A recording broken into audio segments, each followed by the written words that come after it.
The animation studio that brought you beloved family classics has now introduced a streaming service, Disney+. And now, from the same community that brought you Reactaholics podcast, comes a new show where we discuss Disney+ content old and new. Disney+Pals. Welcome to Disney+Pals. And go. In America. Is America. When there's a hero, you know who to call. It's not Ghostbusters. It's Captain America. And America's... That's just America's America. butt. Woo!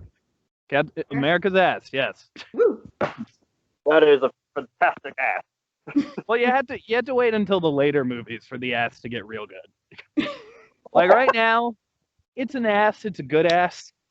But much like Captain America himself, this is an origin story. So you need to go through the whole story. This is the beginning of the ass. Oh, we're doing and the then first towards one? the end. I thought we were doing Civil War. That's why I wore the Civil War shirt. You mean we're not doing Civil War? This is the origin of You Captain better America. be joking, Cher. Are you joking? Are you joking? Yes, I am. I was about to have a heart attack. Calm down. Breathe. That's why I wore the Civil War shirt. I thought we were doing Captain America Civil War. Oh, honey. No, honey. Well, I'm gonna change. This is the origin story of Captain America's ass, dearly. Yeah. How his ass came to be, how his ass gained all the power, how his ass managed to beat Red Skull's ass, how that ass And what happened to his ass? Well, in Whoville, they say, it got even nicer throughout every movie. Oh my god. It's not even Christmas yet. Maybe. No, but we're Hello, doing this for everybody. you guys. You guys wanted us to do Marvel and Star Wars. Star Wars one's coming up soon. Trust We're me, doing it's Star Wars, good. We're going to do Yeah, the Christmas Star Wars one that everyone hates for some reason, right?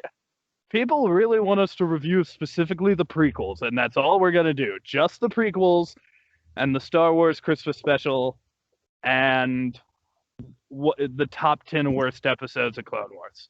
That's it. Oh, I have to rewatch Clone Wars all over again. No. Just the top 10 worst. I don't remember every single one. I only remember the ones where Ahsoka was in it because all I cared about was Ahsoka Tano. Well, the way we're reviewing Clone Wars is we're going to go by arcs. So Yeah. good news, you won't have to rewatch the whole thing. Thank God. I'm cool with that. Switch that is guiding me through the Clone Wars. Shout out to Switch Jedi who's introduced me to Clone Wars arc by arc. Yes, but today is our first Marvel movie. I am joined by Sherry the Dizwiz. Say hi, Sher. Ow! I just got shots. And I am up. I'm sorry. And I am also joined by Callum McRitchie. Say hi, Callum. Hi, I've noticed that my t-shirt, albeit from a friend from America, is just not America enough. I need to change. Right. Sure, because it's technically Disney+Pals, and Marvel's owned by Disney, so yay, Mickey Mouse. Uh-huh. Turn it on. This is and I'm gonna put it on. And Captain America wields his mighty t-shirt. There we go. The hell are you doing? Putting on my Captain America t-shirt. Now it looks Get the bullshit. camera off of your chest. You don't see me, you know what we're Well, if talking we did that, we'd get censored. Don't worry though, if I do it too, we'll get censored, but not for the same reasons. YouTube just doesn't like how sexy I am. Fair enough. about. I've gotten in fights with YouTube before about this. I've never been on YouTube except for the Disney+Pals. Oh, and school, but Disney+Pals. You're on YouTube right now. I know, and I have a Stardust account. Go follow. There's this way. So, before we jump in to our first Marvel movie ever, I think I should break something down. Because this is our first Marvel movie, a new beginning. And because of that,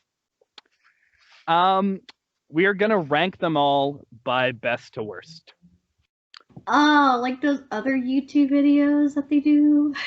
Well, yeah, but we're also going to review the movie. We're going to do the usual stuff. But instead of giving it a Disney rating, instead of on our Disney+Pals scale, we will be using a different scale. Okay. The Marvel scale, right? Let me guess, it's the Marvel scale. Well, no, actually, it's not a Marvel scale either. Oh. The Marvel scale is the ranking. But with this, instead of giving it like a Disney must or a Disney bust, we will instead be giving it a number between 1 and 10. 10 being, this is the best, and 1 being, this is the worst.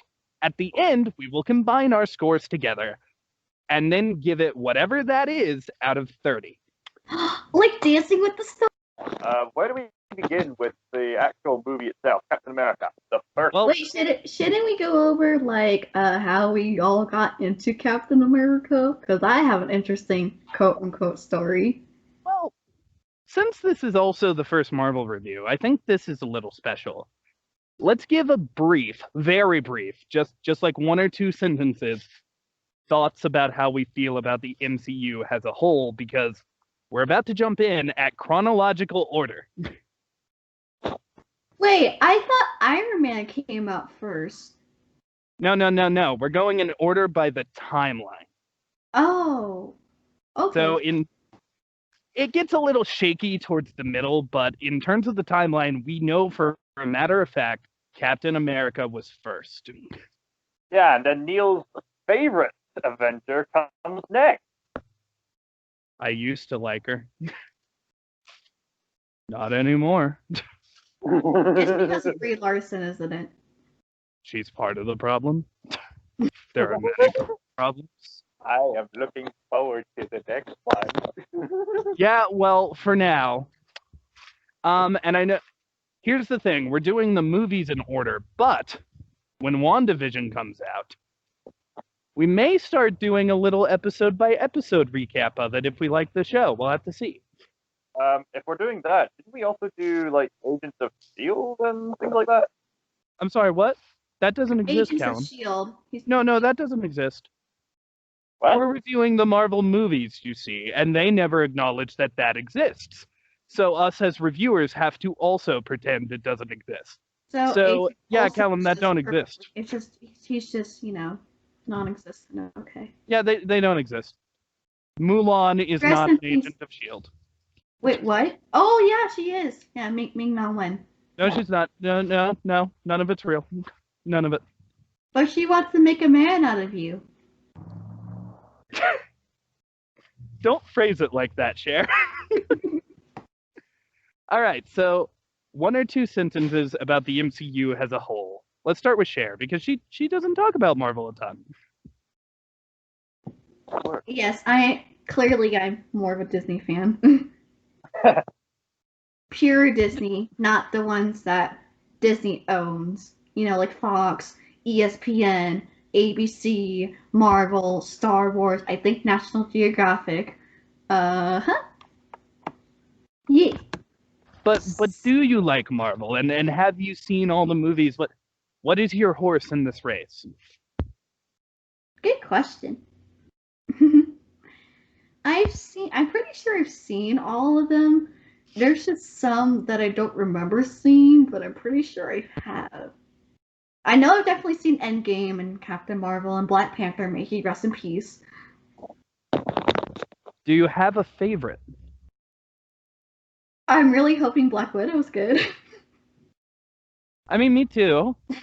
But for now, do you have a favorite? Not really. I mean, Really? I like him. It's just I'm not like yeah. Oh my god, it's the greatest ever. Yeah. Wow. So this is gonna be interesting because you're like don't get me content. wrong. I like Marvel movies. I'm just not like in depth. like I am with like Disney, because Disney's more my forte. But I like Marvel. We're talking about DC. We're talking about Marvel. Sometimes you'll notice that each and every member has their sort of niche, their forte. For Sherry, of course, Disney. For Neil, it's Marvel. For John Bailey, it's Transformers and Batman. For me, it's Lord of the Rings and Narnia and stuff like that. I love Narnia. Oh my gosh, I hope I like they- Narnia too. That's No, on but Disney it's Plus. like I guess if I had to pick like one, it would probably be Black Panther for Really? obvious reasons. You know, by the end of this, we may see you have different favorite characters share. So I want to go on this journey with you. I want to see if like throughout it a new character like rises as we go through this rewatch, or if you like assure that opinion. I wanna have see how it goes. I have a torn relationship with the other captain. That's a female. That's gonna be next. Ladies and gentlemen, this is an excuse for Neil to talk about. Yeah, I know her. Captain Can't Act. I've met her. I've seen her movies. She actually like- did a Barbie song. I liked her in Scott Pilgrim. Oh yeah, Okay, she and was stuff in from- that. And she did a Barbie song for Barbie and the Magic of Pegasus. Don't ask me how I Really? know that. I also like Barbie. Don't judge me. I would never judge you, Lady Cher. Anyways, Cal, how about you? Because you don't talk a ton about Marvel either, but I know you like it a lot. Yeah. Yes, clearly he has the shirt to prove. Hey. So growing up, didn't really read much of the comics. Like before the Marvel Cinematic Universe, the most people knew about Marvel was Spider-Man. That's the head of it, and then there was Hulk. Everyone else was just kind of pushed to the side. It was mainly about Spider-Man and Hulk at the time. But then, Oh, what about Fantastic Four? oh yeah, that too. Yeah, Fantastic Four. And X-Men. Yeah, and yeah, the X-Men. So Marvel was pretty much didn't know too much about it other than like merchandise, movies, blah blah blah blah blah. But eventually heard about the first Avengers movie and I had to catch up by watching these other movies that came before, and because nothing else like it had been done before. It's like a hell of a, it kind of has with films like Alien vs. Predator and other such crossover movies, but this was the first time it decided to go for something a bit bolder, something akin to like the Lord of the Rings trilogy. It's taking all these separate movies and then combining them for like the ultimate crossover, and then using that crossover to make more stories, and then have another one and another one. Like we didn't realize how big this was going to get until it came. So I'm quite impressed with what they've been able to achieve. Nothing like it has. Yeah, there's a risk that they're overstaying their welcome, but I'm very impressed that they managed to pull this off. Mm. They have transformed Marvel into something that's quite cool, to a cultural phenomenon. It's insane what the Marvel Cinematic Universe has been able to achieve. Oh, I agree. And I do want to bring up, just while we're here, in our current timeline, we are in between phases 3 and 4 of the Marvel Cinematic Universe. Spider-Man Far From Home has come out, but Black Widow got delayed. I So- want them already. Just released it. I know you need to make money, but still. I will be paying the $30 if they do Yeah. premiere. $30. I'll pay it. I don't have enough money. You can watch mine, boo. Anyways, what it is currently the next slated property is WandaVision, which will be coming out January 14th, I believe. I might be wrong on that. I think it's January 15th.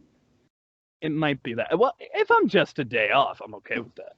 Yeah, that's okay. Oh, and the Eternals. That's gonna be interesting. That one's a while away now. Oh yeah, Shang-Chi. I hope Shang-Chi is good. I mean, if they do the right stuff, it will be. But my introduction to Marvel is, I think we've all heard this story before. As a kid, I watched the original Spider-Man movie, and Oh, Tobey even- Maguire.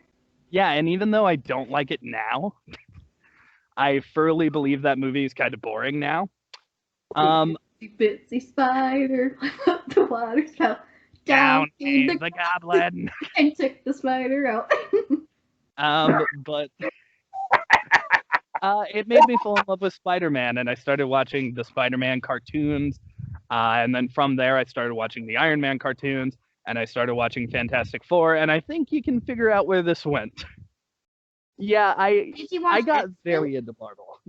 I did watch X-Men. I loved X-Men. Nightcrawler is my favorite. Cool. But I also liked Jubilee, which is an opinion not a lot of people have. Oh yeah, don't people hate her? Yeah, people hate her. It's I because like her. it's because she's like it's because of her age and the way how she acts. I think it's because she's wearing a raincoat. I thoroughly believe Yeah, it. yellow raincoats. Never wear yellow raincoats ever.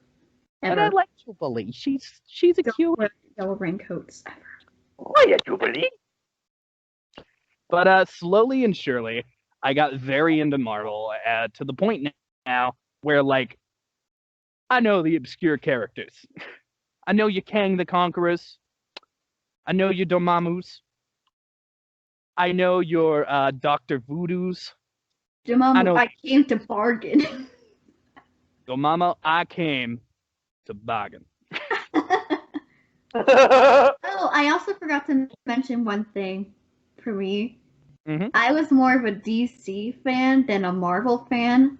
I think what really sparked me to become a Marvel fan was the very first Avengers movie. Mhm. That's when I mean, don't get me wrong, I watched like Spider-Man and Fantastic Four and a little bit of X-Men, but the Avengers kind of helped me, become a Marvel fan. So I'm not X-Men, I was more DC growing up, and then I became a Marvel fan, so.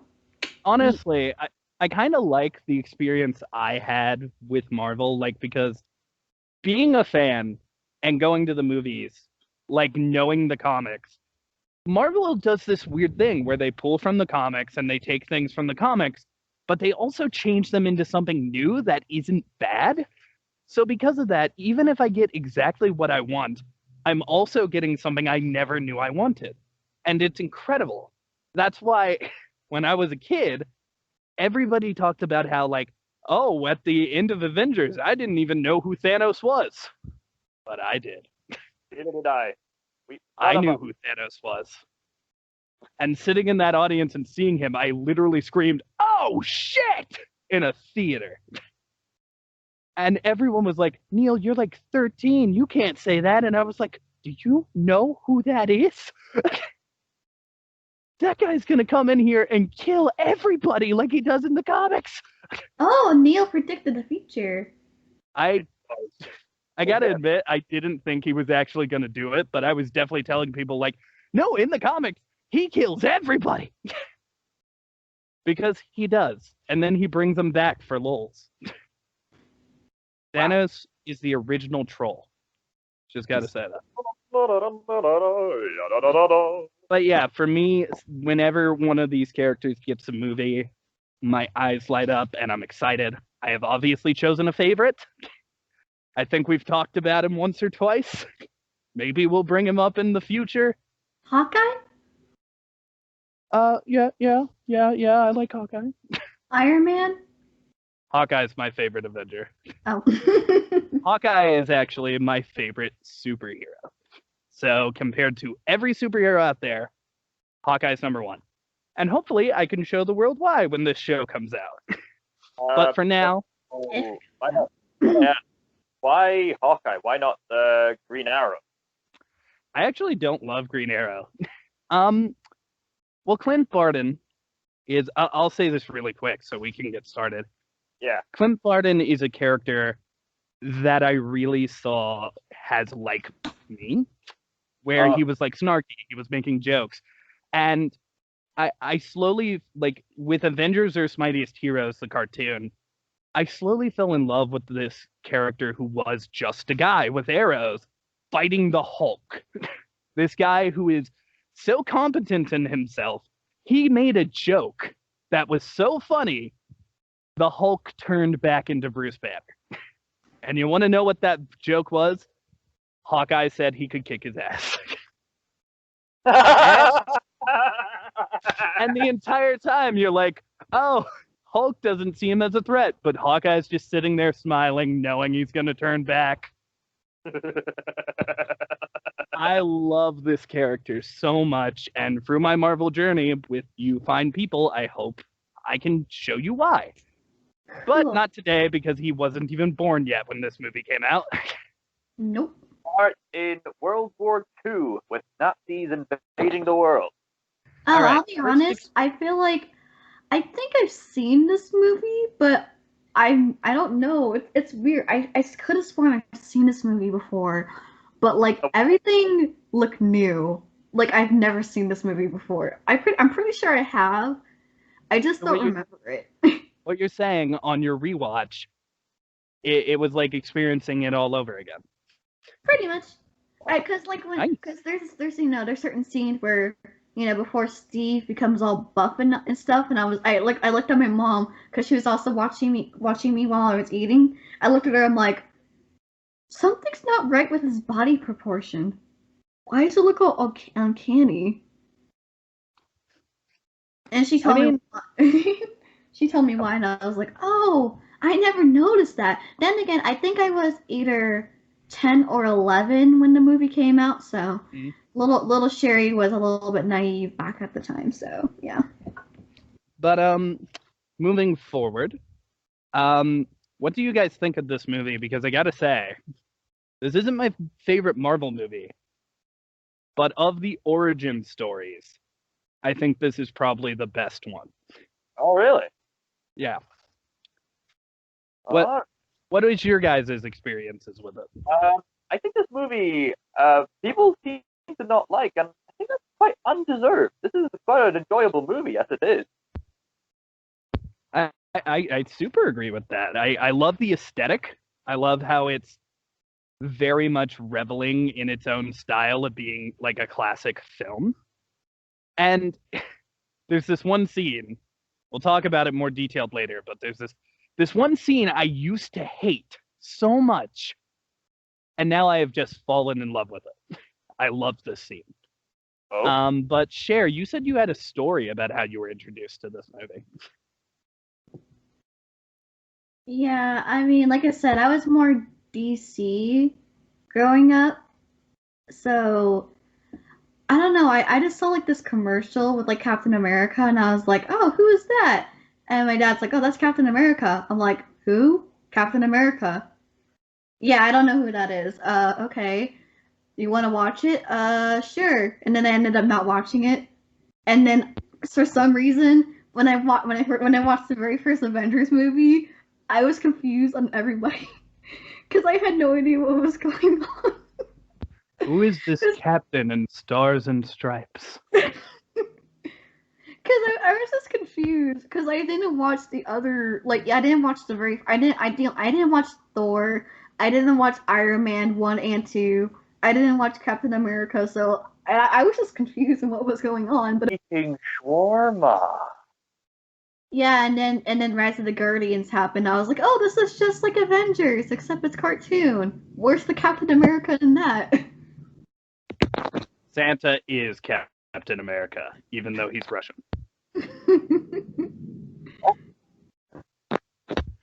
But Oh yes, and I have also, fun fact, my Sweet 16, I took a picture with America's butt. nice.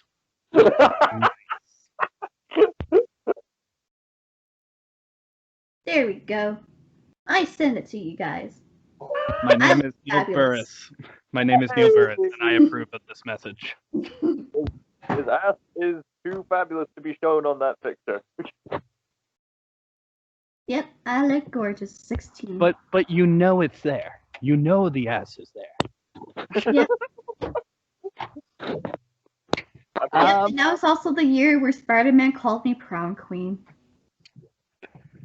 What? That's a story for Homecoming.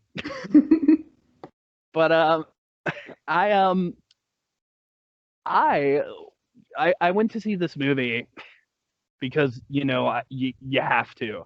Even though I liked Captain America, I never fully understood Captain America because even though like he didn't get his own show, he just popped up in everyone else's. He was in the Spider-Man one. I think he was in the Iron Man one. Get your own show, Cap. Stop Yeah, trying to, invade other people's shows. Get your own. I'm here for American patriotism, and you can't stop me, Maybe that's why I was so confused on who Captain America was as a kid. I You was just like, knew him as that photo bomber who pops up in other people's shows. I just imagine that meme from Spider-Man Homecoming where he's like doing the detention videos and he's like, so, you got mad that I don't have my own show, so I took yours. It's okay. It's all right to be mad. Because I am better than you in every way, and now I've even taken your show. We're here to say we're better than you. That's the Disney+Pals promise. Disney+Pals. We're better than you. We share our opinions so you can worship them. And if you don't, hey, that's okay. We'll You'll still be better sacrificed. than you. And sacrificed. We're a cult here at Disney+Pals. But like I wasn't obey super. the mouse and other gods. You shall do the same. War is peace. Freedom is slavery. Ignorance is bliss. Strength. Dang it, 1984. Sorry, we're talking about Cap. Sorry. The house is mouse. But yeah. So back in the day, like I didn't care to see this movie. I saw it like right. I think I saw it in like $1 cinema, right as it was about to leave theaters, and I was so mad because I couldn't go back to the movie theater and see it again. I hated one scene from this movie, and beside that, it was bliss. It was so cool, and I got even more into Captain America than ever before. And I saw the obscure characters I know and love. Like, Captain America was the first movie to really play with the Marvel world. Like, obviously, we got War Machine in Iron Man, but here you get characters that are, like, not always super important, but they are there, like Dum Dum Dugan and the Howling Commandos. Bucky shows up. Huh? And, of course, Red Skull. What was that, Cher? I didn't know what you were talking about. And that's the beauty of this movie. Again, maybe. So maybe you know, Captain America. I don't know. It's weird. you know the one guy who has a top hat and a mustache? Hitler? No, the other guy. The American one. Oh. He said at one point he says, "You know, Heinz or whatever the other guy's name is. One day I'm gonna have a stick." I don't remember that, and I watched this movie for the first time in a long time. Okay, so there's a guy in a top hat, and he's on. Oh, the let me team. guess. Is his name Sir Topham Hatt? No, his name is, and I shit you not, this is even from the comics, Dum Dum Dugan. I like Sir Topham Hatt better, but that's Thomas, and that's copyright. Maybe that'll be his superhero name. But that was the Thomas the Tank Engine reference for anyone who didn't know. The American version, not the Britain version. well, Dum Dum Dugan is really cool. Also, Artem Zola is in this movie, and he's really big in the comics. Oh, Callum, I'm surprised you didn't make a Night at the Museum reference. Oh yes, Dum Dum, you can be Dum Dum. You always make that joke, and the one time it would have been applicable, you failed. I am a Dum Dum. Yeah. Now go get me Gum Gum, bitch. Would you development? But yeah, I feel like this is the movie that kind of inspired like what the MCU became, this giant reference fest to the comics, and a lot of those references usually eventually come back. Like, for example, Howard the Duck pops up in Galaxy 1 and Galaxy 2. There are plenty of examples of people being like, just random character's name, and then later they get a movie, like what happened with Doctor Strange and Captain America 2. it is just, I love this movie so much, Benedict, and I am ready to gush about it. Right. But yeah, Benedict Cumberbatch. We'll see you soon. so let's get into reviewing this movie. We're not going to do a full recap. We're just going to talk about the stuff we like. And If I can remember. Again, I Figures. haven't watched it. I'm pretty sure I've watched this movie, but I just don't remember watching it. Catch you up sure, on did you rewatch it for the show? What happened? I literally watched this movie last night. Yo, is this like the cinematic blue pill? Like, watch this movie and then forget everything? All I remember is that the villain is Agent Smith and a dude from Lord of the Rings. I was gonna make that joke. Yeah. It is Hugo Weaving indeed. and the campaign. And Bucky, something happened to Bucky, and yeah. Yeah. Something happened to Bucky. All right. Okay, so what was there anything about this movie you remember really liking then?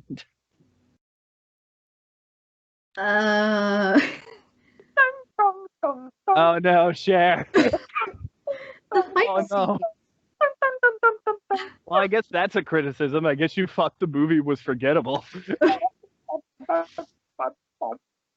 liked it. I just don't remember that much. Well, do you have anything you do remember? Like, did you like Agent Carter? Yeah, she was nice, and she got her own TV show. I like when Captain America pisses her off, so she Yep. takes out a gun and shoots at him. Oh yeah, with the vibranium. I remember that because he was kissing another lady, even though the lady was seducing him. I remember that. The lady sort of kissed him without asking, so So yes, she was blameless, seducing him. but Kinda, yeah. yeah. And about women, Agent Carter says. Then Steve Rogers trying to avoid something. Oh, here's a cool skill set, Stark made. You want to test it out? It works. Oh, But- and I remember when Red Skull revealed his true face. that could be something to talk about. How do we feel about Red Skull as a villain? Because in the early Marvel movies, villains weren't doing so hot. But Yeah. then they got really cool. I will say this: when I remember seeing Captain America for the first time at a friend's house, that there was a lot of eerie anticipation to see Red Skull's face, like boom, and the fact that he was just like horribly disfigured. So that's like yikes. Oh right, he's like a red skeleton. That's why he's called Red Skull. Duh. Yeah, did you really not realize that? It's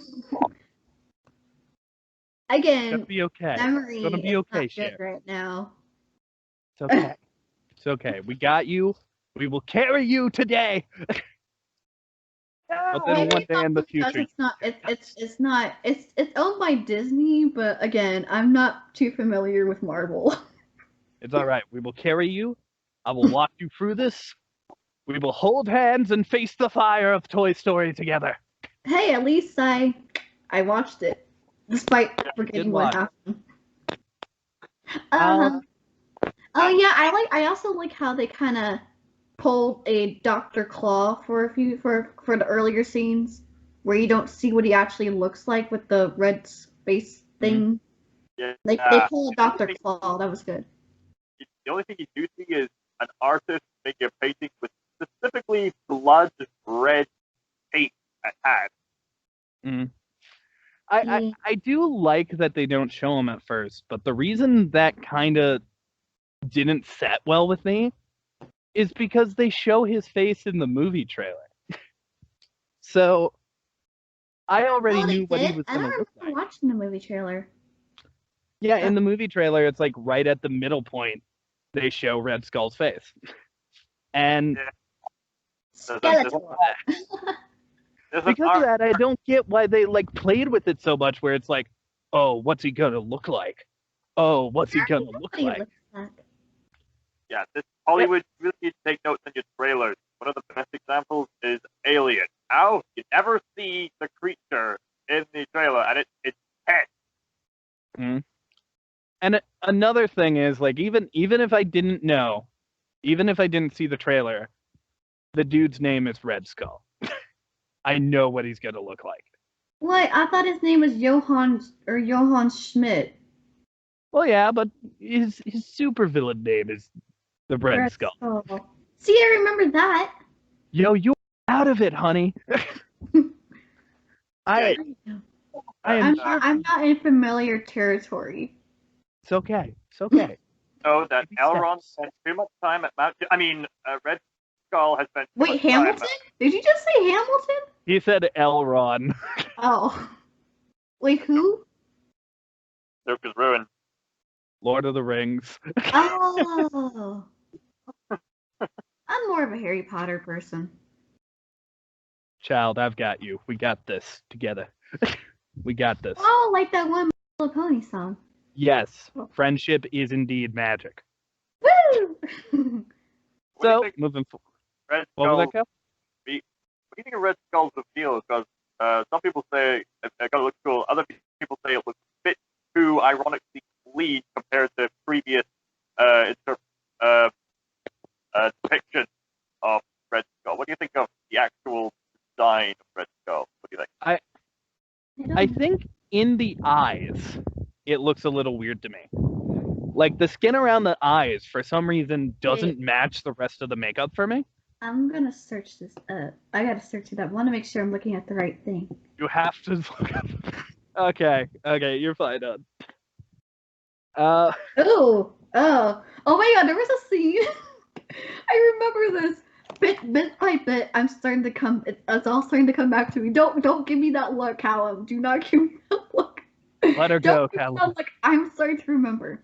So, like, there's a scene where, you know how it's like a close-up and it looks like they're actually looking at you and talking to you? I thought they were talking about me, because I think it's something like, you guys are a failure, and I'm like, I'm a failure? It's that scene in the hall where they're just talking to each other. You actually thought the TV was talking to you. You're a failure, Charisse. No, you're not a failure. No, don't let them discourage. Don't let Captain America discourage you. And then the funny part comes in, where Red Skull is like, "How did you know my middle name was Charisse?" And it's like, oh, okay, the movie wasn't talking to me. Okay. Oh yeah, it kind of does look weird. Now looking at these Google images. Ooh. For me, it's the eyes. It's just, it doesn't really look like how a skull looked to me. It just looks like a red head.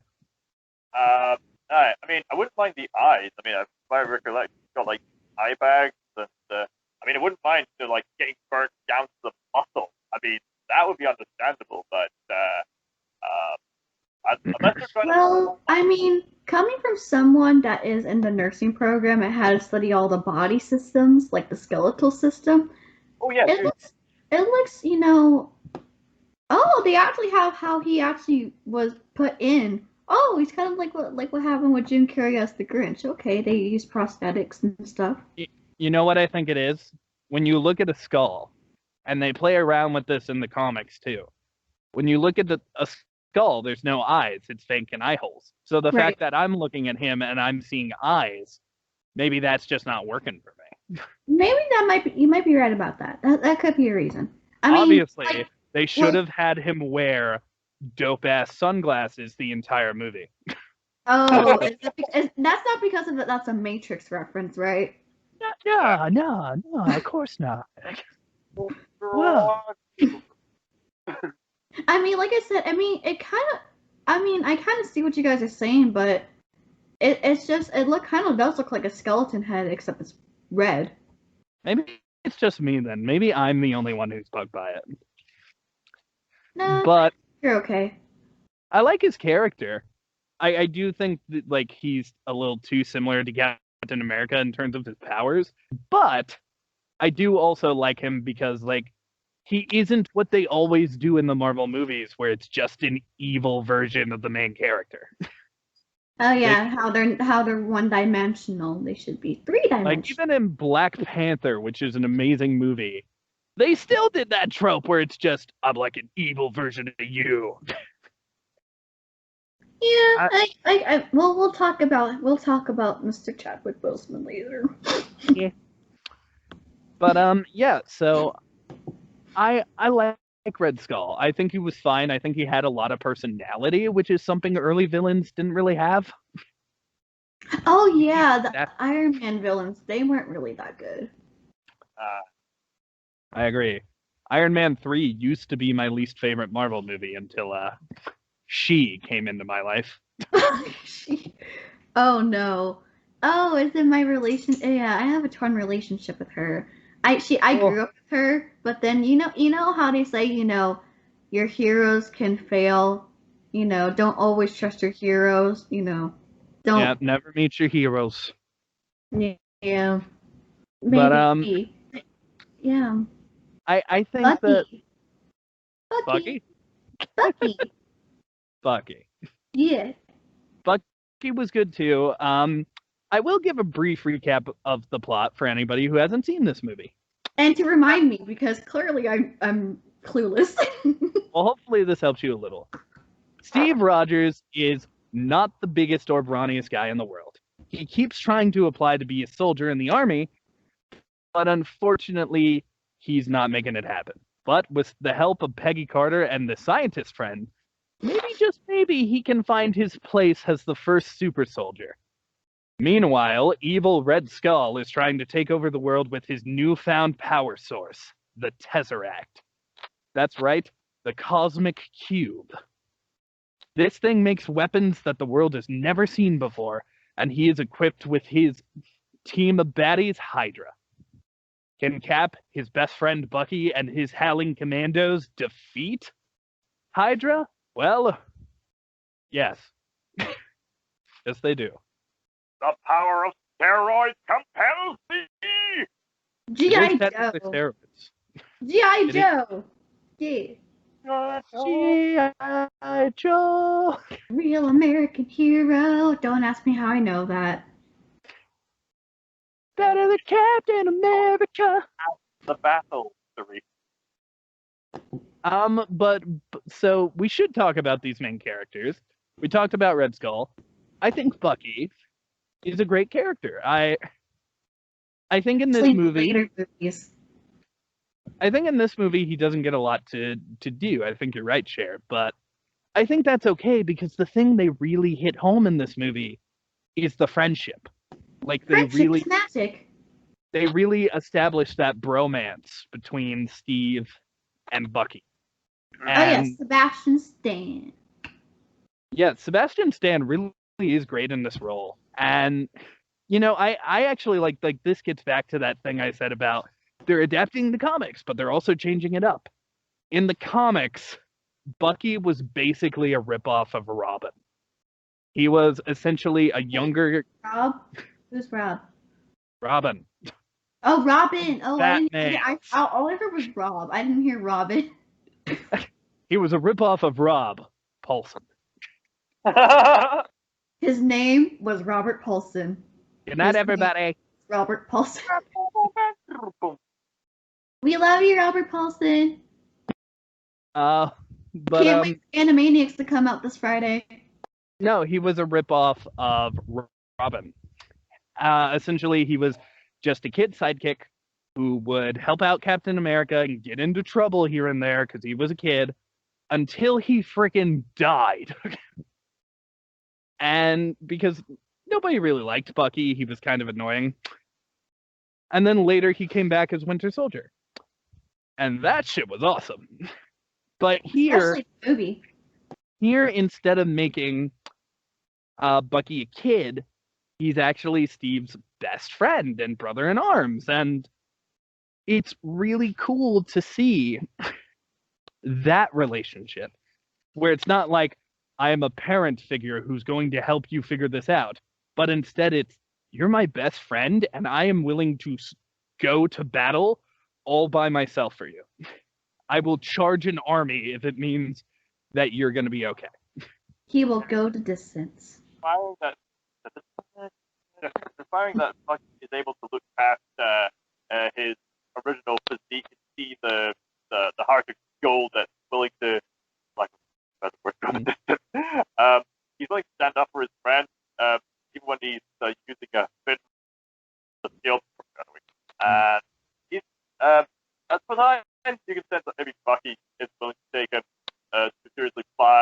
he understands where he's coming from, and quote himself, he's wanting to fight Mm.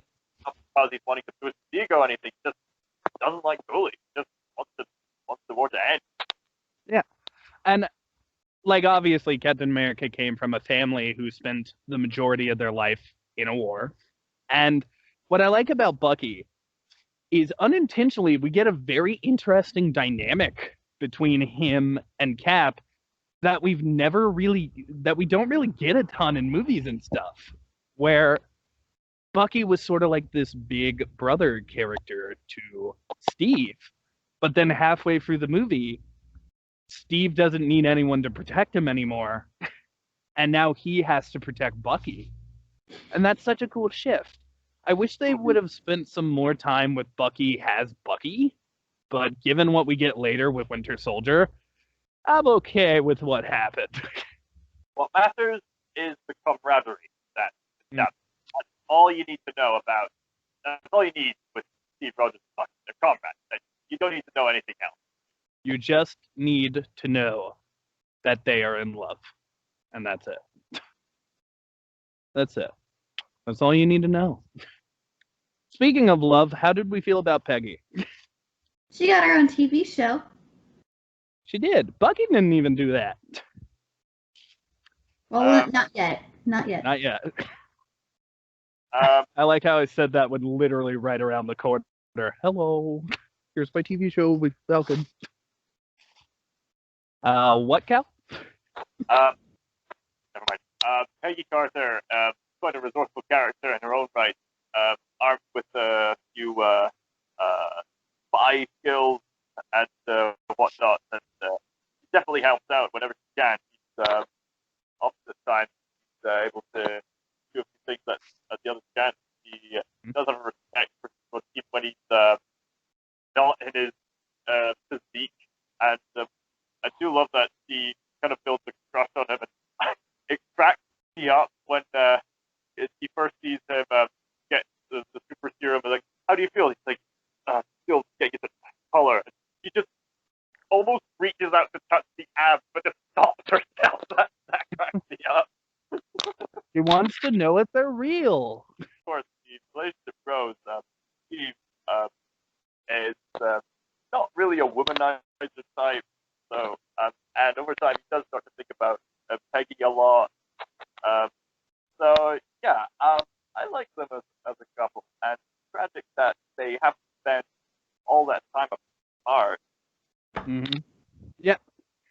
You don't realize it in this movie, but their romance is really important, like Mhm. to the grand scheme of the MCU. Like, you have to fall in love with Peggy in these scenes as this like badass, amazing character, because you have to believe that Steve wants her, like, to be with her more than anything. Yeah. Because Steve literally had to go back in time to get Peggy back, and it's just they really need to make you like Peggy, and they succeed. I love her in this movie. Are we gonna do the series with the assumption that everyone's seen Endgame? Yeah, there will be spoilers for future Marvel stuff, by the way.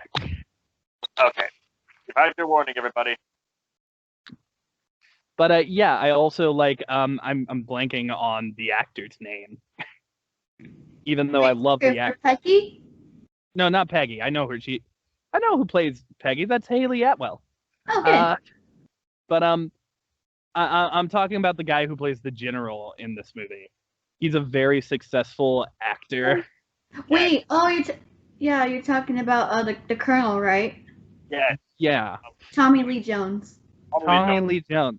I love him in this movie. Oh my gosh, he was Two-Face in the Batman Forever movie. Yeah, we all know how that he was.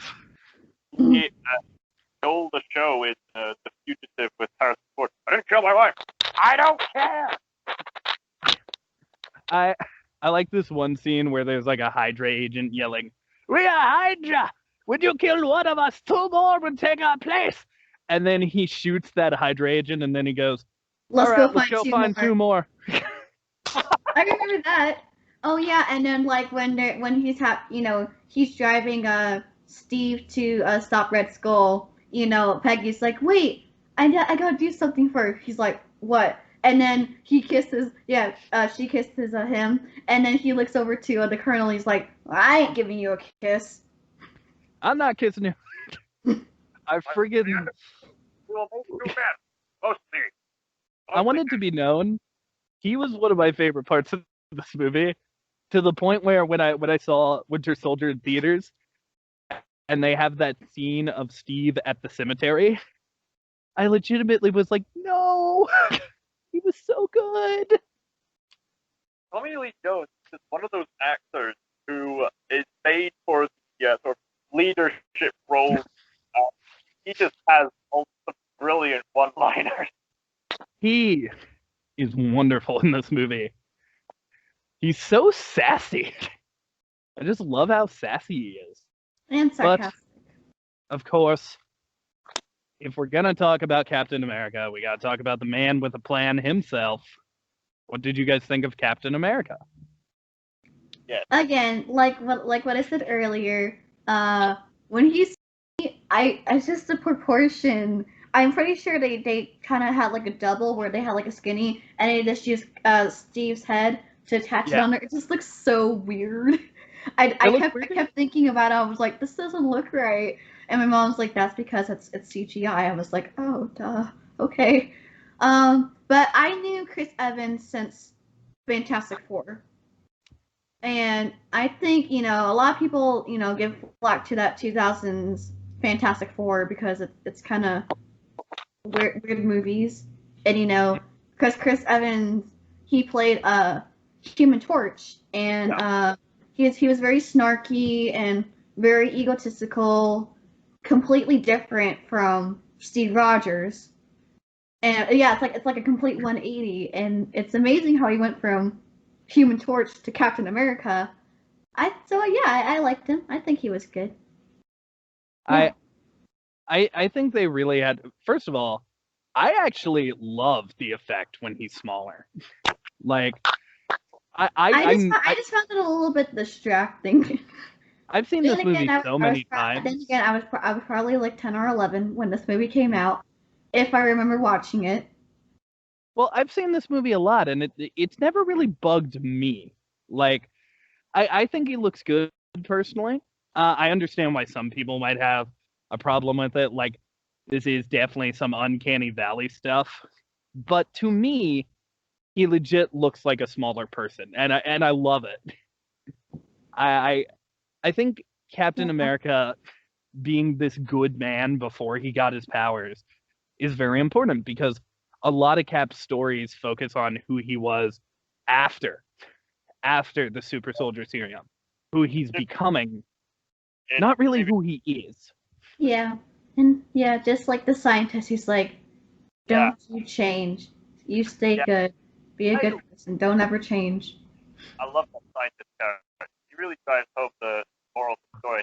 Really, such a guy. He's the medicine really does work. As it sounds like good men become great men. Red Skull become worse. Steve even says, "Look, you don't need to change it. Just be a good man." Steve kind of went off wildly, but overall never strayed from the path that the kind scientist took him up. And also, he took is because he's not allowed to drink alcohol. So more booze for him. I like that too. Yeah, I mean, I think the thing I like most about the scientist is the entire time he has like been telling Steve, you got to be a good person, you got to be a good person. And we are so used to people like in movies getting last words. Like they're dying and they say one last thing before they die. But here, all he doesn't say a thing. He just points right towards his heart. He points at Cap's heart and touches it twice, and then he dies. And I think that's so cool, where it's like, yeah, he wouldn't be able to say anything, but he still tells Steve exactly what he needs. Exactly. It's pretty much like a show don't tell situation where like I don't know, did Uncle Ben had any last words before he died? His last words in the Maguire film were Right. he said Peter a couple times and then cried. Right. But his last words at one point during writing the script were, "With great power comes great It was great responsibility." responsibility. Yeah, so yeah, it's because those last dying breaths. So it's like I gotta tell you something, but they're about to die, so it's like just make it quick. Before make I it short. die, here is my life story and why the audience should be sad. Oh, cool. Now the audience is going to be sad. Good job. I know, right? Hey, wait, hang on. You can tell your whole life story. We can get you to a doctor. No. Even though my life story will take maybe 20 minutes to tell, do not try to stop the bleeding. I will be fine. You will not be fine. You're dying. I can hold it down. No. But you don't understand. If I don't die, my words won't be sad. Why do you want your words to be sad? Because that's cool. You're not cool. Living is cool. Just let me have this one thing, Steve. Whatever. I'm gonna go stop the Nazis. Wait, my life story. He's gone. I'll wait. He comes back. He's still alive. What the hell? Comes back as a ghost. I forgot to tell you about the time I. Doc.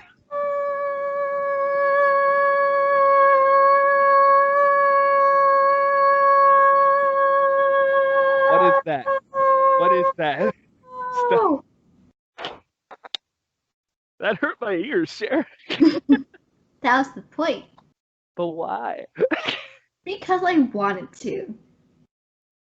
You're a masochist. Thank you. All right, well. No. Sorry if we hurt your ears, everybody. But yeah, I wasn't even shouting. I was using my inside voice. You would have not wanted to hear the loud version. I do not. Please don't. Don't worry, the power of editing will make this more tolerable. You'll see. Steve Rogers as a character, we establish him, on the one hand, he could be very generic with his character, but they make him likable. That's the thing about the Marvel Cinematic Universe. They're able to pull it off, yeah. I think the issue, the problem everybody thought was going to be present with Captain America is he's just such a good boy. Like, he's just so good that there isn't a lot of room for conflict. You can't tell a Tony Stark story with Captain America. So everybody sort of thought, okay, he's just not going to be interesting. Wrong, sir. The way you correct for this is, okay, my character is good. We got to show how good he actually is by showing how many times he has failed to join the army, how many times he's gotten beat up because he cares about what he cares about, and just how interesting he is when dealt with like situations. Like, he's always going to say the good thing, but he's not always going to be right. He's not always going to be wrong, and he's not always going to be confident in himself. And that's what I love. They made him good, but they made him human. Very understandable. It's interesting that you mention the things that he failed to do, because something I've realized about all these characters is that I've probably been watching too many video essays on that. All these characters, especially the main characters, their character arcs grow, they lose, sacrifice so many things, and they manage to mature and move on because of it. That's especially relevant in the finale of this series. Yeah, I think the interesting thing about, like, with the Marvel characters is seeing their journey. Like, it's really cool to have this take, and I friggin' love this version of Captain America so much. He's definitely my favorite version. And I think friggin' Chris Evans knocks it out of the park. But we can't talk about Captain America without talking about the red, white, and blue. We gotta talk about his costume. And to talk about his America's costume, butt. ignore America's ass, indeed. But to talk about his costume, I want to bring up a specific scene. And as a kid, I freaking hated this scene. It happens right after the doctor guy gets shot. It's he is like taken and gets put in a propaganda show to help sell like military bonds. And as a kid, I hated this scene. I hated it because I was like, dude, what are you doing? You spent so much money to create this super soldier, and you're not even gonna put him in war? What are you doing? It always angered me. It's all But about the money, money, money. what changed for me was, number one, they mentioned that like they don't want to put him in war because they want to try to experiment on him and get more of the serum. Number two, this is such an interesting scene. Like this, you can't do Captain America's costume. You just can't. The idea of this guy wearing the colors he does is ridiculous. So the way you make that work is you put him in the classic ridiculous costume and say, oh, it's a stage version. He's making movies and stuff. He's like getting a name for himself. And then because he's already got this name, then he owns it. Then he becomes Captain America, where he's like this urban legend. And it's so cool. He even manages to perform his show to the military with mixed reception. I mean, that's true. But I like the full version of the show. We see this show several times, and each time we see him holding what is my favorite version of Captain America's shield, where it's not round, it looks like an actual shield. We see him in the famous scene where he punches Adolf Hitler, and we see the comic books. They make the comic books. So slowly but surely, I fell in love with this whole scene, and I love it because in hindsight, that's totally something America would do. Oh, we have this soldier who saved a kid and made like the world think he's cool. Yeah, okay. Let's milk this. Get him a show. Get him on stage. We're gonna get the money. I thought he'd be taller. Oh, hi, Stan. Hi, Stanley. What did we think of the Stanley cameo? Brief thoughts. I'm sad. Each movie we got to talk about his cameo. I know. I thought this one wasn't that cool. It's just him chilling out. He's funny though. Yeah, in each and every cameo he has, he's always got something funny to say. Kind of throwaway line.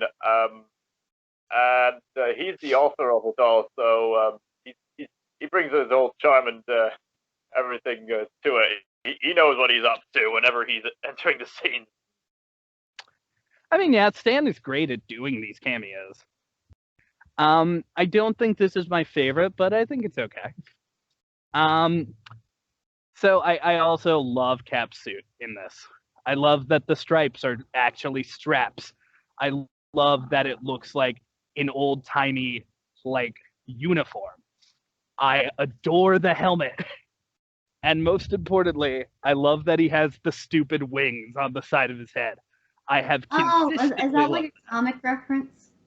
Yes, that is 100%, because in the comics, they actually come off his helmet, and they are actual wings. Like Asterix. But the reason it's so freaking cool in this is because freaking they're like on the side, they're like stuck there, and I just like that they're there. Because if they weren't, I'd be sad. Come to think of it, Thor had a more Asterix helmet than Captain America did. Indeed. But of course they start doing the military stuff. We see some awesome action scenes. We meet Tony Stark's dad. Howard. Howard. Howard Yep. Stark. We get introduced to his high-tech technology earlier on when he attempts to show off his hover car. It shuts down, but hey, it's something.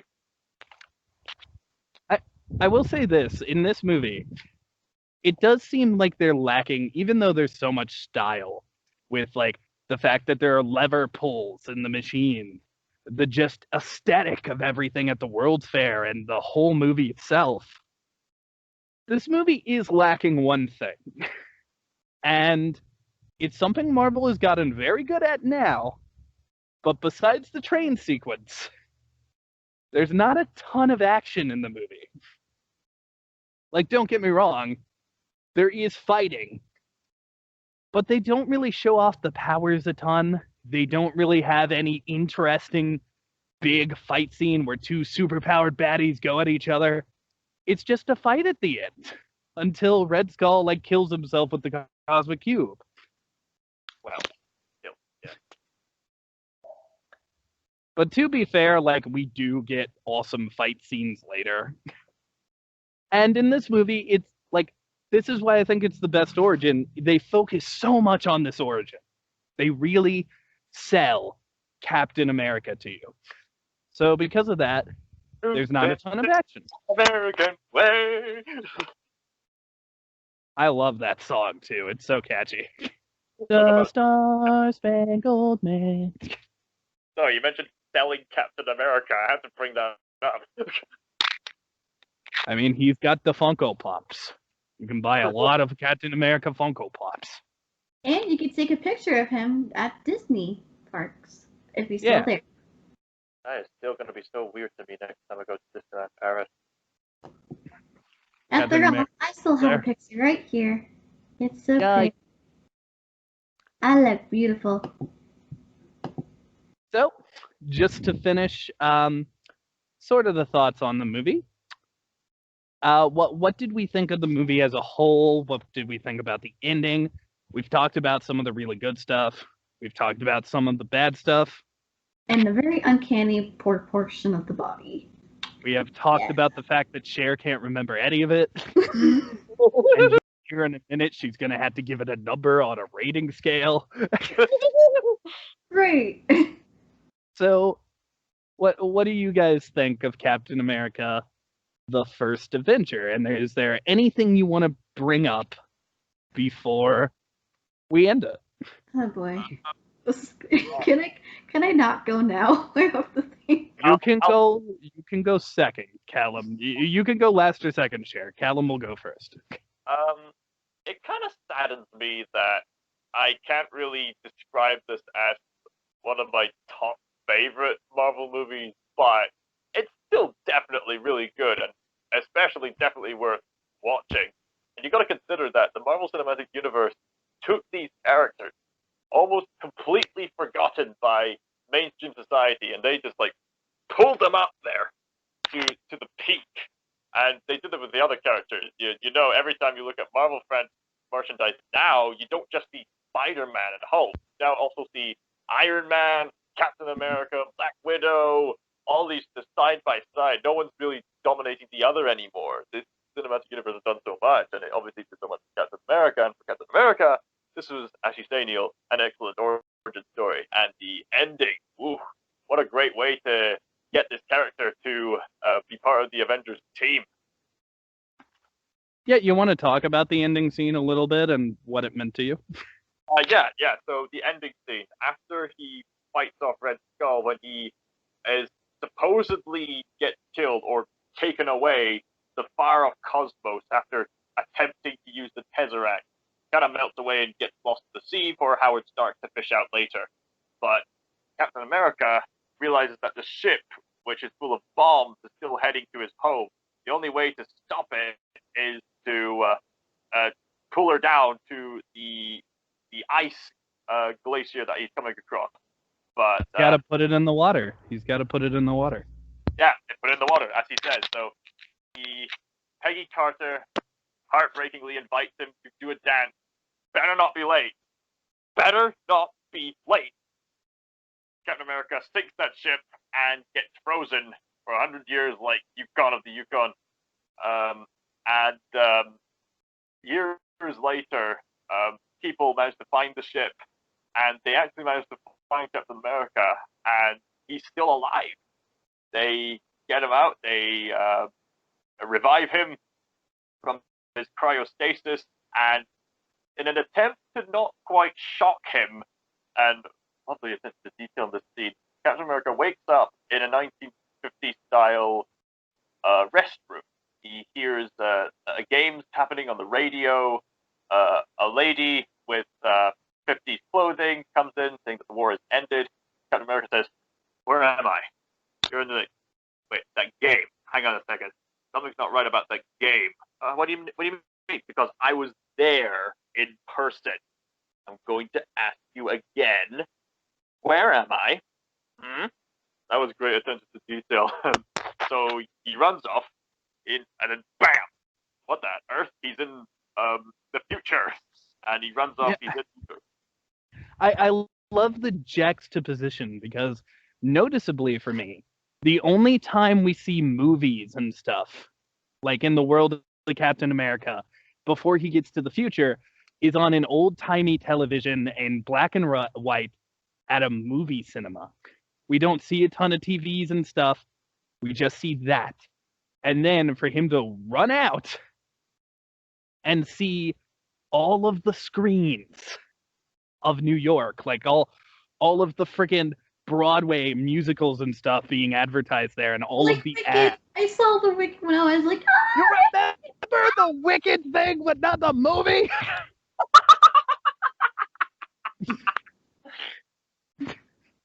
Share! today is not my day. It's not. It's alright. I was literally about to, I thought you would have forgotten that. So I was going to be like, hey, Cher, guess what? There's a Wicked poster. Yes, for those of you who don't know, Wicked is my very favorite Broadway musical. It's not the best, but it's my favorite. I love it. But anyways, I guess it's my turn. Despite well, real fast. Oh. One thing I want to say about that end scene, just really quick, Cher. It was good. Nick Fury. Ooh. Well, one thing I want to say is in the comics, this is another thing where it's like, oh, this is how they have subtly changed the comics. In the comics, in the cartoons, pretty much everything that involves Cap coming back, he usually talks to Nick Fury or whoever finds him. And the first thing he says is, did we win the war? That's the first thing he cares about. But in this version, it's very interesting that instead he says, I missed my date with Peggy. Because it shows that he cared a lot more about her than winning. And I liked that. Oh. That's a little bit of nerd subtext for you that only I know. Okay. But go ahead, Cher. I'm sorry I interrupted. Yeah. Well, despite not having a good memory on this movie, due to reasons. Yeah. Also, I had to wake up early. That's probably the reason why I don't remember this movie that much. I watched it late last night, so that's probably the reason why I don't remember that much. I still liked it. It's not my favorite, but I liked it. I liked some of the scenes and some of the action, even though there wasn't that much action. I like how Steve went from this scrawny man to this buff American hero, and the journey that he went through and all the sacrifices he had to make, and it was really good. Despite me not remembering. That's okay. Interesting that you mentioned that there's not much action in this action movie. I still think this movie is action packed, but you may be aware just now that, oh yeah, it's not got too much action in it, but an action movie doesn't need to have too much action to be declared a great action movie. Like The Matrix barely has that much action till the end, and people still love it as an action movie, you know? I feel you, but the reason I brought it up is because if you compare it to the other Marvel movies, it is clearly lacking in that department. Well, this is also phase 1, so they're still trying to, touch their feet in the water. They're trying to figure out how the formula is going to work and affect it overall over the time. And we see it clearly, it works. So I do want to bring up that I don't think that the fact that there is no action, like not a ton of action, is a bad thing. Like, I actually think it's a very good thing in this movie. Mhm. I think that gives you more time to focus on the origin, which when they focus on Steve becoming the hero, the reason I think that shot at the end of Peggy looking at the picture of Steve is so important is because you realize this entire origin story, Steve wasn't becoming a hero. He already was a hero. This is just him proving it. And he had to do a lot to prove it. And he had to change to prove it. But he And proved he it. went the distance to prove it. Oh god, this is kind of similar to Hercules now that I'm thinking about it. Even down to starting all scrawny and then getting super buff and fighting hydras. Oh my gosh, Hydra, you chop off one, two more go. With a villain whose head went on fire. That is Enough true. with the head slicing.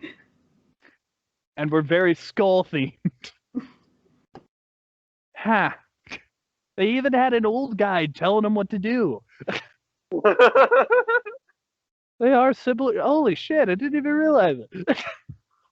American Hercules.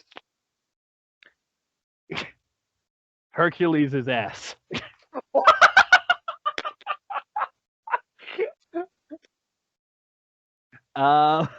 Hercules'. That doesn't sound right, but I love this movie. I think it's very good. I do. This isn't my favorite Marvel movie. I think it's probably top 5. Like, we'll have to see. Obviously, with ranking the first episode, it's going to be difficult because we haven't like gotten the other ones yet. But so for this, I guess we can't really rank it yet. We sort of just got to leave it where it is. But I do think it will be in my top 5, if nothing else. Are we gonna rate it from 1 to 10 then?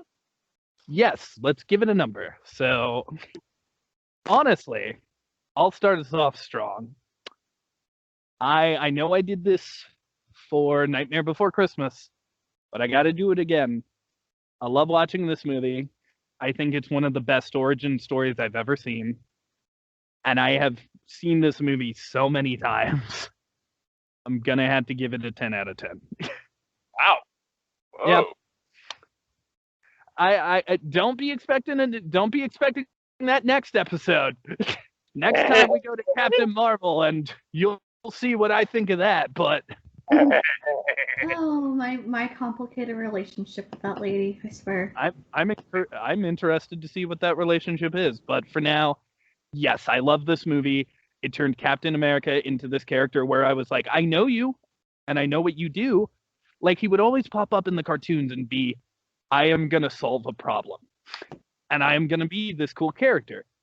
But in this one we learned who that cool character is and why he's cool, and I freaking admire that. Like, I admire this movie and how this really was this was the setting for Avengers. Like, this was the one that came out right before Avengers, so it had to get us used to magic. It had to get us Oh used. yeah, it had that end credits thing where it was showing off the Avengers. I just realized that too. I remember that. Yeah, it's like straight up a trailer. Yeah, it's the only Marvel movie that ends with just a straight up trailer, yeah. Really good. Well, technically, it did also have the other end credit scene with Nick Fury, so. But 10 out of 10, 100% recommend it. It has faults. I'm not going to pretend it doesn't have faults, but the way that I really rate a good movie is if you can leave this movie feeling happy. And this movie made me super happy, really ignited a love for this character and all of his villains. I'm giving it a 10 out of 10. So, wait a minute. You judge the quality of good movies by how happy you feel by the end? That's part of the reason. It is, do I like the characters? Do I like the story? Was I happy? because there are definitely Do movies. you actually that don't- remember it? That's gonna be my difficulty.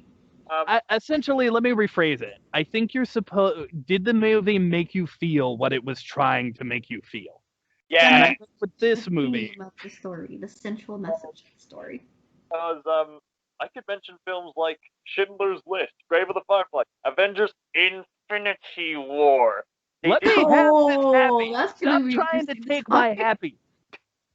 You get away from my happy, sir.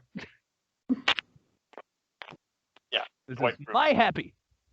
And it ends ominously too. Like even this movie has like stuff that makes me sad, but overall, I thought this was a great movie, a great origin story, a great look at this character in such an awesome retro way.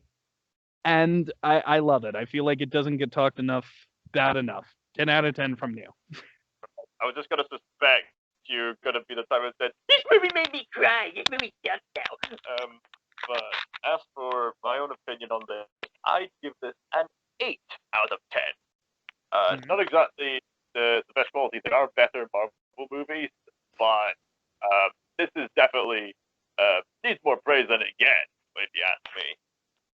So we can't rank it because we don't have the other Marvel movies yet, but in your personal top 5, top 10, top 20, where do you think it goes? And don't give it like a specific number. Just say, do you think it's in the top 10? Do you think it's in the top 5? What do you think? I would not label it in the top 5. Maybe. Just maybe it might make it 10. I have no idea. I'll need to think about the other Marvel movies. There's so many Marvel movies. Yeah. I think there's like Yeah. 21. I don't even know. I'm not gonna speak anything too negatively about this movie anytime soon. So yeah, 8 out of 10. And Charisse? Well, clearly I've been. I don't know what happened to me right now. I don't know. I feel like because I feel bad that I don't remember as much as you guys. It's okay though. That's okay. You give it the number you think it deserves, Cher. Whatever it may be. Why are you giving me that look? Like it's so weird. What? Callum, why are you giving me that look? It's so weird. You gotta pick a number though, Cher. I know. Okay. I'll say 7.5. 7.5. 7.5. Okay, so these are pretty high ratings. Despite me forgetting I liked it overall. Okay, finding the 3. So 10 plus 8 is 18 plus 7.5. That is 35. No, that is 25. And a half. 25.5. All right, so that's a good start. That's a 25.5 out of 30 is pretty good. Like, not gonna lie, there are cars around me. That's pretty good, right? I'd say so. Yeah, good for the first one. Good job, Captain The America. episode's getting low for me. We salute you and your butt. I am rating the next one so low. And I don't mean a Star Wars story. Oh, me and my complicated But relationship. before we end the episode, guess what time it is? It is time for Neil's merch spotlight. This speaks for Yeah. itself. What was that, Cal? Well, this speaks for itself, doesn't it? I mean, it does. There's a lot of Captain America merch. So I'm issuing myself a challenge. I have, for the Marvel movies specifically, I have to find merch that directly relates to the movie we are talking about. Wait, I just can't- you, right? We don't have to do this, right? Just me. This isn't. You guys Good, don't. because I don't have money.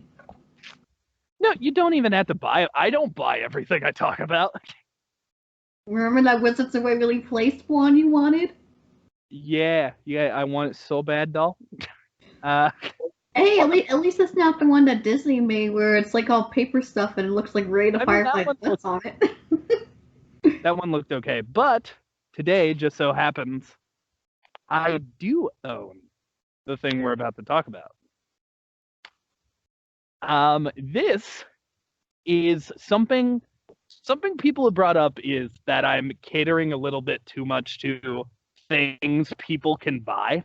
Everyone's like, Neil, if you're a true collector, why don't you talk about something you got that you can't just buy online? I'm like, fine, I'll do it. So this right here is something I own. It has a little stand that it didn't come with, and this is specifically from Captain America: The First Avenger. It is a tiny diorama, a tiny model of Captain America's first shield. I got this out of a loot crate. Wow. Yeah, I fucking love it. I have a little stand for it. It looks so cool on my shelf, and I got it out of a loot crate. It is by far my favorite version of Captain America's shield, so owning it just kind of makes me happy. And I honestly like. I consider it a little trophy that this movie won because I got it. Like it made me like Captain America, which I never hated him, but I really love this movie, and there's my little trophy of it. So I hope everyone likes it. It looks beautiful. What is next? What's the next Avenger? Adventure. Well, weird take, but we're actually just gonna skip and review Infinity War because, yeah, why not? Why would we review the next chronological movie? It's not like it's. It's Captain Marvel. It's Captain Marvel. Well, for the Marvel stuff, we still got Christmas to do, guys, or holiday. Everyone celebrates a different holidays, not just Christmas. There's Kwanzaa and Hanukkah as well. But Life Day. Yeah. Life Day. Life Day. Yeah, forget about that Day's coming around. Gotta be ready for Life Day. Yeah. But of course, I am hoping that we can review one more Marvel movie before November ends. We'll have to see, and you know exactly what it is if we do it. Dun dun dun dun dun dun dun dun dun dun dun dun dun dun dun dun dun. But yeah, this next review, what do you guys want to do? We have. Just kidding. It's not Christmas yet, Cher. You gotta wait till December when we will be doing only Christmas. But people have been encouraging us to do something with DuckTales. Would you guys want to do that? Woohoo! Like all right, the one that premiered like a month ago? Well, here's the thing. I am a firm believer that if we're going to do ducks, we got to do more than just one duck. So instead of DuckTales, we got to do DuckTales and something else. But is there another duck that's connected to DuckTales that we could just voiced easily by Jim Cummings? Yeah, a Jim Cummings duck. Daring duck of mystery, champions of right. In the next episode, we will be watching not one, but two DuckTales episodes. Both of the ones that heavily focus on Darkwing Duck. Darkwing Duck! When there's trouble, you call DW. Darkwing Duck! Let's get dangerous. Darkwing Duck! Goodbye, everybody. Tell you bad boys. Darkwing Duck! Yeah. And Launchpad. Woo! Don't forget, we salute you, Captain America, and your butt. Who likes to see that ass of America? Who sees the American butt? See you guys next time. America's ass. Hi, everyone. In the episode, you cow. Alright. Wow. Things are going fuzzy on me. Hold on. I'm gonna end. Okay. And